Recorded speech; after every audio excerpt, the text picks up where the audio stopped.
Men oyimni ikkinchi marta erga tegishiga vashcha qarshiman. Bugun mana shu mavzu haqida gaplashib, get ready with me qilamiz.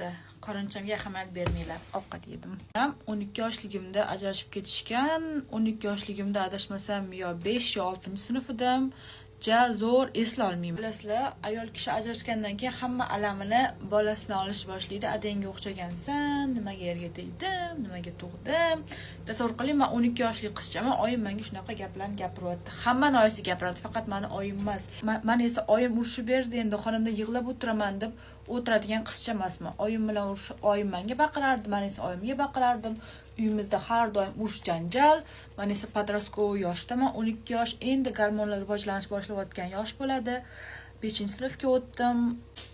17 yoshimgacha shunaqa davom etdi. Oyim menga baqirardi, men oyimga baqirardim. Xullas ikkita kundosh bo'lib yashab qoldik.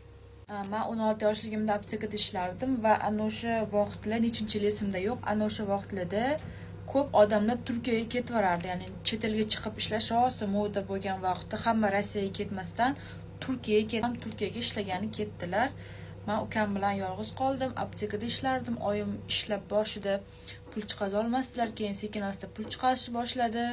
Oyim chet elda ishlagani uchun oyim bilan отношениям ham yaxshi bo'lishni boshladi, chunki oyim uzoqda, oyim bilan urushmayapman.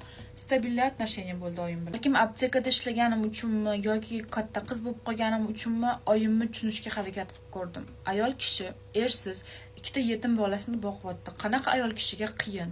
Meditsina tomonidan ham ayol kishiga ersiz, erkaksiz va vobshe jinsiy hayotsiz juda ham qiyin bo'ladi. Allohim bekorga ayolni erkakni yaratmagan, ya'ni ayolga erkak, erkakka esa ayol kerak.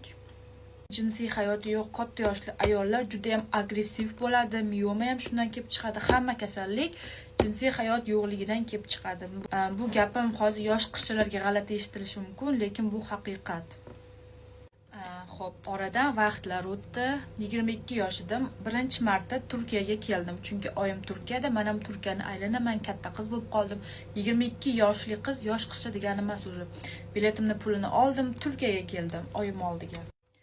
Birinchi marta Turkiyaga kelganimda oyimni hayotida kimdir bor deb o'ylamadim, chunki oyim bu haqida mavzu ochmadi, men ham so'rab o'tirmadim.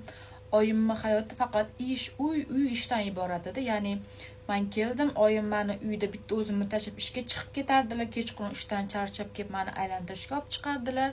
Shunaqa qilib 3 oy oyim bilan bitta uyda yaxshi ahil inoq bo'lib yashadik. Orada men ham ishladim. 3 oy davomida oyimning hayotida kimdir borligini men hattoki sezmaganman ham, his ham qilmaganman.